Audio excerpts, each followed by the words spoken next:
saludándole en el amor del Señor. Vamos a la palabra del Señor el día de hoy y vamos a estar predicando la poderosa palabra en primera carta del apóstol Pablo a los Corintios, en su capítulo 1, desde el versículo 18 al 25. Y leo como me está permitido, en el nombre del Padre, del Hijo, del Espíritu Santo de Dios, donde la palabra dice de la siguiente manera: porque la palabra de la cruz es locura a los que se pierden, pero a los que se salvan, esto es, a nosotros, es poder de Dios. Pues está escrito: destruiré la sabiduría de los sabios y desecharé el entendimiento de los entendidos. ¿Dónde está el sabio? ¿Dónde está el escriba? ¿Dónde está el disputador de este siglo? ¿No ha enloquecido Dios la sabiduría del mundo? Pues ya que en la sabiduría de Dios el mundo no conoció a Dios, mediante la sabiduría agradó a Dios salvar a los creyentes por la locura de la predicación. Porque los judíos piden señales y los griegos buscan sabiduría. Pero nosotros predicamos a Cristo crucificado, para los judíos ciertamente tropezadero y para los gentiles locura. Mas para los llamados, así judíos como griegos, Cristo poder de Dios y sabiduría de Dios. Porque lo insensato de Dios es más sabio que los hombres y lo débil de Dios es más fuerte que los hombres. Amén. Padre Celestial, en el poderoso nombre de Jesucristo el Señor, estamos frente a su palabra, que es fuente de poder y sabiduría. Y yo le pido en esta hora, Señor, que capacite mi lengua, mi entendimiento, mi corazón y todo mi ser para la predicación de su palabra. Queremos en todo honrarle y glorificarle, pero que también la iglesia y los amigos que no le conocen reciban los beneficios de salvación. Por amor de su nombre, permítame predicar con autoridad y con poder de lo alto, para gloria suya, en el nombre de Jesús. Amén y amén. Que Dios nos bendiga. Quiero titular el mensaje del día de hoy: la locura de la cruz. La locura de la cruz. Ciertamente la Biblia nos da a entender que el plan de salvación que Dios escogió es un plan abiertamente contrario a la intelectualidad humana. Sin ir más lejos, el Evangelio en sí mismo presenta muchas corrientes que chocan y son contrarias a las corrientes naturales del mundo. Y la Biblia es precisa en decir que el Evangelio se predica en la inspiración del Espíritu Santo y en el poder del Dios eterno. Hubo un hombre de Dios que la Biblia dice que tuvo un antes y un después en su vida. Este hombre, dice el escrito bíblico, que era judío entre judíos, fariseo entre fariseos, era un hombre altivo, soberbio, blasfemo contra Dios, era un hombre con autoridad delegada y que al inicio de la iglesia fue un perseguidor de ella. Es más, el relato bíblico, al final del libro de los Hechos capítulo 7, relata que este joven llamado Saulo de Tarso fue testigo de la muerte del primer mártir de iglesia, el cual fue Esteban. Y este hombre, camino a una comisión que le habían dado los fariseos de turno con todo el poder religioso para poder acallar la predicación del Evangelio y poder frenar la locura de la cruz, iba con cartas y autoridad de poder delegado para apresar a muchos cristianos y poder, como decían ellos, exterminar esta plaga, esta secta que predicaban de un nombre que para ellos era blasfemo. Porque los judíos no quisieron recibir ni aceptar a Jesucristo como el Mesías largamente prometido, sino que ellos lo consideraron simplemente como el hijastro de José e hijo de María. Pero no cabía en la mente del judío común de que este simple carpintero de Nazaret, nacido en la tierra de Belén, fuese el que daba el cumplimiento y el testimonio fiel, fidedigno, de las profecías del Antiguo Testamento respecto al Mesías. Entonces este hombre, en esta comisión camino a Damasco, tiene un encuentro transformador con el Dios de gloria. Y dice el relato que Cristo, exaltado, se le aparece camino a Damasco. Este hombre cae de su cabalgadura y recibe una transformación cual ningún poder humano, ni filosofía humana, ni ciencia humana, ni poder de hombre pudo hacerlo en su vida. Y este hombre después es capaz de plasmar esto tan impresionante que vivió en la segunda carta a los Corintios capítulo 5, versículo 17, cuando dice: de modo que si alguno está en Cristo, nueva criatura es, las cosas viejas pasaron, he aquí todas son hechas nuevas. Bendito el nombre del Señor. Entonces él, en experiencia propia, transmite y plasma lo que ahora conocemos como las 13 cartas de Pablo, incluyendo a los Corintios, lo que es en realidad el poder del Evangelio plasmado en la locura de la cruz. La Biblia dice que a Dios le plació en su plan perfecto escoger la cruz como el medio, la herramienta para salvar lo que se había perdido. La Biblia registra en San Lucas capítulo 19, versículo 10, cuando un pequeño hombre de estatura baja llamado Zaqueo corre al encuentro del maestro, se sube a un sicómoro para poder quedar a una altura debida para poder interactuar con el maestro, y Cristo, conociendo todas las cosas, las intenciones del corazón y lo profundo de la mente humana, ve a Zaqueo sobre el árbol y le dice: Zaqueo, hoy es necesario que pose en tu casa. Y la Biblia relata que este hombre, al igual que Pablo, tuvo un antes y un después. Recibe una transformación completa. Y aquel hombre hipócrita, ladrón, mentiroso y estafador fue capaz de decir que él recompensaba a los que había estafado y era capaz también de donar la mitad de todos sus bienes mal habidos a los pobres. Y Cristo dice que el Hijo del Hombre vino para buscar y salvar lo que se había perdido. Bendito el nombre del Señor. La Biblia relata que lo que se había perdido era el alma humana. Tanto así, amados en Cristo, que en Ezequiel capítulo 18 se dice que el alma que pecare, ésta morirá. En el alma humana Dios había plasmado su imagen y su semejanza. Y Dios haría todo cuanto está a su alcance para reconstruir su imagen perdida, dañada en el corazón humano. Fue capaz, en esta locura de la predicación y de la cruz, enviar a su Hijo, el Verbo, Dios mismo, hecho carne, y venir a un proceso de humillación máxima en condición de hombre y siervo para morir clavado en una cruz a fin de salvar al ser humano. Pablo nuevamente lo registra de manera excepcional en Filipenses capítulo 2, versículos 6 al 11, donde muestra cómo Cristo, siendo el Verbo, tomó carne, vino en condición de hombre y de siervo y se hace obediente hasta la muerte y muerte de cruz.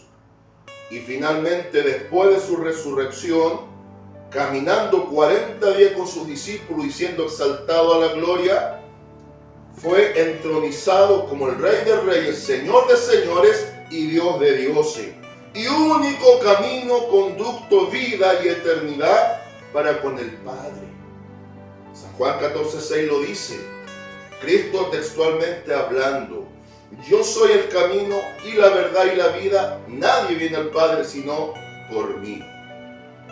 Entonces vemos que el apóstol Pablo transmite que solo en Cristo hay salvación, que solo en Él hay vida eterna, y que en este plan anticipado de los tiempos, es realmente un plan que choca a la mente humana.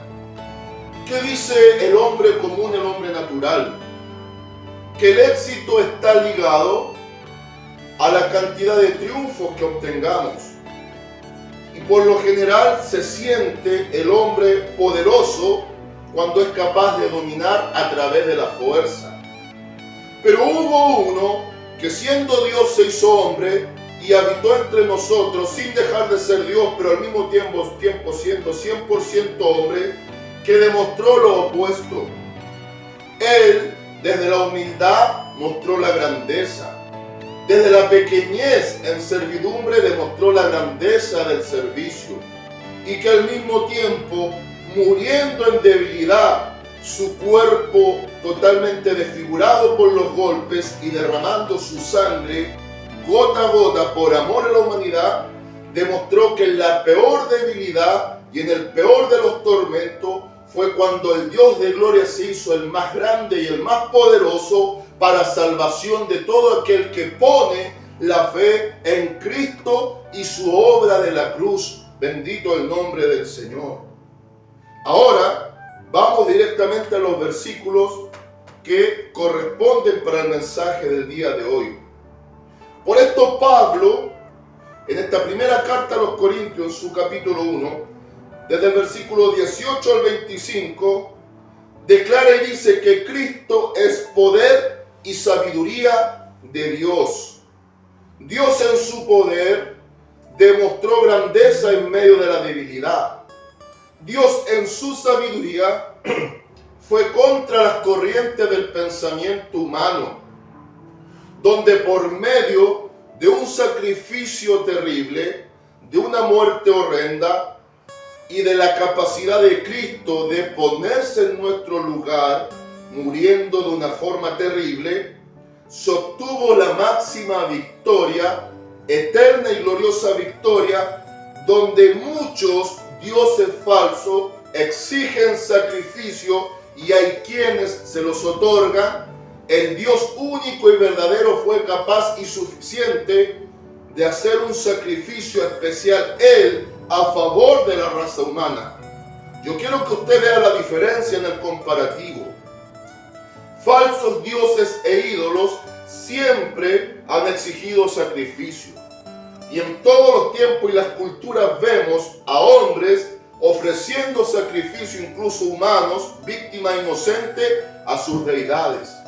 Sin embargo, el Dios verdadero, en esta locura de la cruz, fue capaz de enviar a su Hijo, lo más preciado, a morir como sacrificio sustituto para poder perdonar nuestros pecados, restaurar nuestras vidas y dejarnos aptos para estar en paz con el Dios de gloria. Magnífica obra de la cruz. Y Pablo es capaz de decir esto. Este hombre que tuvo un antes y un después, un momento transformador, uno que nunca más fue el mismo, se atreve a decir esto. Porque la palabra de la cruz es locura a los que se pierden. Pero a los que se salvan, esto es a nosotros, es poder de Dios. Acá mismo después, pero en su capítulo 2 y en el versículo 14 en adelante, dice, pero el hombre natural no percibe las cosas que son del Espíritu de Dios, porque para él son locura y no las puede entender, porque se han de discernir espiritualmente. En cambio el espiritual juzga todas las cosas, pero él no es juzgado por nadie. Ahora el 13 dice que él hablaba con palabra enseñada no por sabiduría humana, sino la que era enseñada por el Espíritu Santo, acomodándose lo espiritual a lo espiritual. Vuelve un momento su mirada al antes del apóstol Pablo, cuando era el joven Saulo. Él creía servir a Dios en sus comisiones persiguiendo a los primeros cristianos en su época de perseguidor de la iglesia. Él creía servir a Dios. Sin embargo, cuando tiene el encuentro íntimo y transformador con el Cristo de gloria, se dio cuenta que él servía a sus propios intereses egoístas de corazón no transformado como hombre natural, y que finalmente estaba sirviendo a una religión, pero nunca era simplemente un seguidor del Evangelio genuino. Amados en Cristo, así hay muchos que creen servir a Dios, pero aún no han sido transformados por el Espíritu Santo y no han comprendido aún la locura de la predicación de la cruz. Pablo lo comprendió muy bien. Él sabía que por medio de esa cruz sanguinolienta, de esa situación terrible que vivió el Maestro, toda la humanidad iba a estar recibiendo el beneficio del amor de Dios el Padre. Por eso en San Juan 3:16 dice la Biblia: porque de tal manera amó Dios al mundo, que ha dado a su Hijo unigénito, para que todo aquel que en él cree no se pierda, mas tenga vida eterna. ¿Por qué Pablo dice que es poder de Dios? En Romanos 1:16 nos transmite la misma idea. Él se atreve a decir estas palabras: porque no me avergüenzo del Evangelio. Él no se avergonzaba de estas buenas noticias, de que había uno que había muerto en nuestro lugar, que había uno que en la peor debilidad de la muerte fue capaz de vencer al diablo y su imperio. Y este es Cristo. Porque no me avergüenzo del Evangelio, porque es poder de Dios para salvación a todo aquel que cree, al judío primeramente y también al griego. Este poder radica en la capacidad de Dios por medio de la obra de su Hijo, a través del poder del Espíritu Santo y en la autoridad de la palabra que se predica, de transformar vidas, de restaurar almas, capaz de cambiar desde lo más íntimo e interior del corazón del hombre para hacerlo una nueva criatura. Así el blasfemo, perseguidor y religioso ahora puede ser un fiel ministro de Jesucristo y ahora decir con palabras sublimes: ya no vivo yo, Cristo vive en mí, y lo que ahora vivo en la carne lo vivo en pos del Hijo de Dios. Santo el nombre del Señor. Por eso todos los que hemos recibido este beneficio de la locura de la cruz, podemos, al igual que Pablo, decir esas palabras. Ya el hombre natural, ya el hombre viejo, viciado, corrompido, ahora ha sido absorbido por un poder que viene más allá de las nubes, que está sustentada en la autoridad de la palabra, pero imbuido y lleno de la presencia del Espíritu Santo. Pablo continúa diciendo, 1:19 de 1 Corintios, pues está escrito: destruiré la sabiduría de los sabios y desecharé el entendimiento de los entendidos. Aquí toma referencialmente lo que fue escrito en Isaías 29:14. Los sabios del mundo piensan que sabiduría es acumulación de conocimiento. Pero la Biblia nos enseña que sabiduría es la capacidad de hacer conforme Dios manda. Sabiduría en Biblia está ligado al temor reverente de Dios. Dios demostró su poder en la persona de su Hijo, que fue capaz que por amor morir por todos nosotros. Y ahora los que estamos en Cristo como nuevas criaturas, nos debemos a ese amor y vivimos para agradar a aquel que nos salvó. Por eso el mundo esto no lo puede entender. Y Pablo continúa diciendo en el versículo 20, ¿dónde está el sabio? ¿Dónde está el escriba? ¿Dónde está el disputador de este siglo? ¿No ha enloquecido Dios la sabiduría del mundo? Pues ya que en la sabiduría de Dios el mundo no conoció a Dios, no por leer más libros, no por acumular más conocimientos naturales, el hombre va a estar capacitado para conocer a Dios. Conocemos a Dios desde la experiencia transformadora, cuando una vida se rinde a Cristo, Cuando un espíritu especial, maravilloso, sublime y alto, que es el Espíritu Santo, inunda un corazón en miseria y lo transforma en un corazón de gracia. Solo ahí el hombre y la mujer pueden conocer desde la experiencia este Cristo. Y dice la Escritura: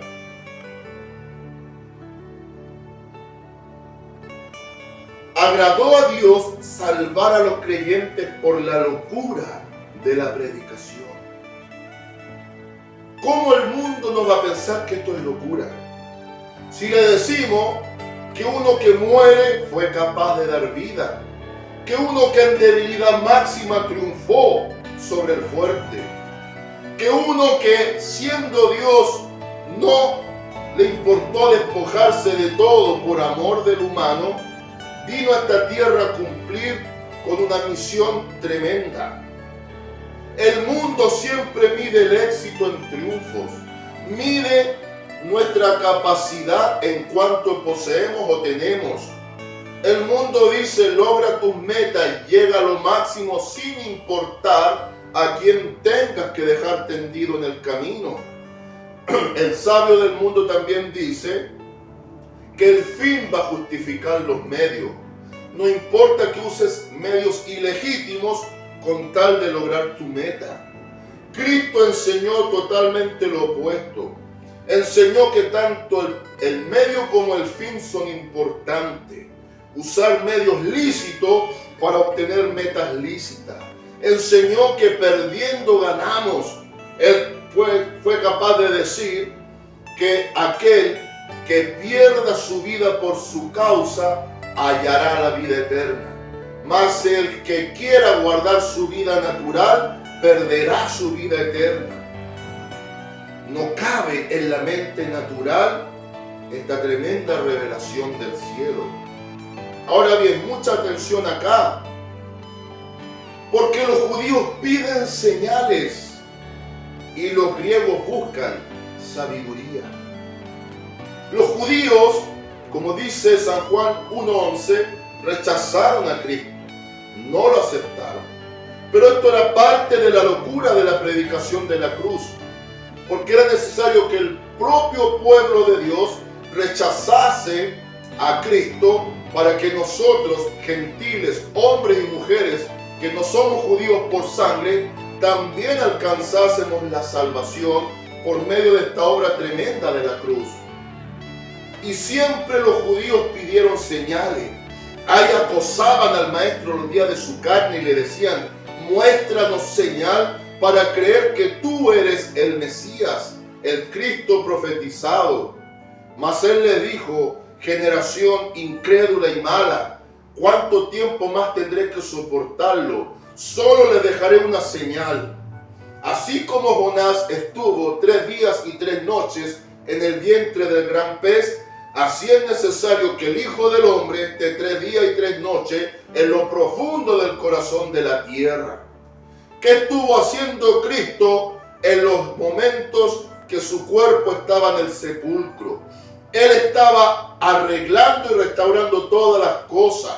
Él le estaba diciendo al diablo que ya él no tenía poder sobre la muerte, que su imperio de maldad, de dolor, de angustia se acababa, porque a través de la locura de la cruz, de la muerte de Cristo en la cruz, él había obtenido la victoria sublime y máxima. Le estaba diciendo: devuélveme las llaves que mi hijo Adán perdió en el huerto. Ahora yo, como el segundo Adán, el hombre perfecto que morí por los pecados del mundo, tengo toda potestad sobre ti y tengo toda potestad sobre la vida y la muerte. Bendito el nombre del Señor. Por otro lado, los griegos piden y buscan sabiduría. Pablo el apóstol fue un hombre que tuvo encuentros fuertes con hombres de eminencia de su tiempo. En el libro de los Hechos capítulo 17 se registra cuando Pablo en Atenas va al centro cultural de aquel tiempo. Fue directamente a la capital de la sabiduría en Atenas, en el Areópago, que era un lugar de conferencias donde grandes eruditos, sabios, intelectuales y filósofos de su época se reunían para hablar palabras de sabiduría. Pero este hombre, que no gozaba de la sabiduría humana, sino que ahora estaba lleno de la sabiduría divina por el poder del Espíritu Santo, los confronta de una manera especial. Y les dice: varones atenienses, en todo observo en sus templos que ustedes son muy religiosos. Es de entender que los griegos tenían infinidad de dioses y a cada dios le daban un nombre y le ponían una figuración, le daban una forma humana. Es ahí donde aparece Zeus, el padre de todos los dioses, representado como el dios del rayo. Pero dice: he notado que tienen un título sin figura, al Dios no conocido. Y es a este Dios el cual yo les predico.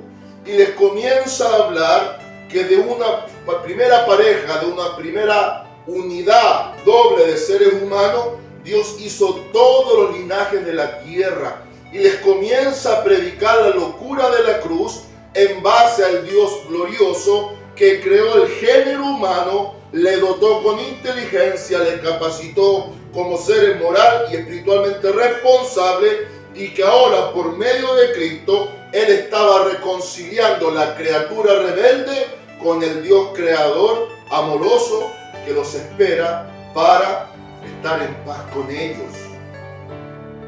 Entonces aquí vemos un contraste: judíos pidiendo señales y griegos buscando sabiduría. En el tiempo presente, el hombre natural, aquel que aún no recibe esta transformación de vida por la locura de la cruz, se ven estos polos muy bien presentados. Hay quienes buscan señales de los cielos.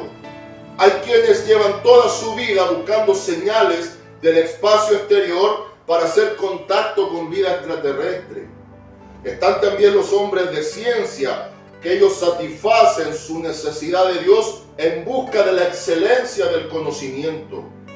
Pero está el grupo de hombres y mujeres sencillos que han rendido su vida a Cristo, que ellos sí han recibido una revelación superior con un espíritu superior, y esto es el Espíritu Santo infundiendo nueva vida, conocimiento real en la persona del Hijo de Dios. Es por eso que Pablo en el versículo 23 dice: pero nosotros predicamos a Cristo crucificado, para los judíos ciertamente tropezadero y para los gentiles locura. Claro que fue tropezadero para los judíos, porque ellos le rechazaron, tropezaron con la piedra y la roca que es Cristo. Y para los gentiles o griegos es locura, porque en su mente natural no cabe la idea de un Dios muriendo en la cruz. Ellos, en toda su idolatría, en toda su mitología, siempre veían dioses poderosos o semidioses, mezcla de hombres y dioses, dando tremendas batallas y logrando grandes victorias por medio de la fuerza. No podían caber en sí a las palabras de Pablo, que Dios se hizo hombre, vino como hombre sin dejar de ser Dios, y que humanamente fue capaz de morir para así obtener la victoria. Sin embargo, la Biblia dice en Colosenses capítulo 2, versículos 13 al 15, que había un acta que nos era contraria, y esa acta decía que todos éramos reos de muerte por causa de la mala obra de Adán y Eva, pero que ahora Cristo, muriendo en la cruz, clavó esa acta que nos era contraria y obtuvo la victoria máxima, exponiendo a derrota pública al diablo y todas sus huestes espirituales. Esto no calza en la mente intelectual, que ni siquiera cree en un mundo natural, en un mundo espiritual, solo viven imbuidos en un mundo natural. Pero déjeme decirle, mi amado y mi amada, que la iglesia sí sabe que nosotros vivimos en dos realidades. Estamos insertos en un mundo natural, en un mundo material físico, pero que existe una realidad espiritual doble. que es abundante, amplia y más real que lo que conocemos. Y ese es el mundo espiritual, donde está el reino de Dios con todos los beneficios a través de la predicación de la cruz, y está el mundo de las tinieblas, donde hay uno que tiene todo un reino organizado y su plan es destruir al alma incauta. Pero bendito el Señor, que Él escogió hombres y mujeres para llevar este mensaje de salvación. Que dice el versículo 25: porque lo insensato de Dios es más sabio que los hombres, y lo débil de Dios es más fuerte que los hombres. ¿Por qué? El versículo 24 lo dice: más para los llamados, así judíos como griegos, Cristo, poder de Dios y sabiduría de Dios. En esta historia, amados en Cristo, hay un centro, un eje y un motor que le da sostenimiento a todo este engranaje. Y este es Cristo el Señor, en máxima debilidad, muriendo clavado en un madero, permitiendo lo indecible sobre su propia vida. Y 750 años antes de esto, Dios, usando al profeta Isaías en el capítulo 53, dice que fue llevado como oveja muda delante de los trasquiladores. Fue llevado como un manso cordero al matadero. Para nada abrió su boca, y si la abrió fue para bendecir en medio de las maldiciones que a él le hacían. Dice que fue un varón experimentado en dolores, sufrido, capacitado en quebranto. Dice que como que de él escondimos el rostro, no lo estimamos y fue menospreciado.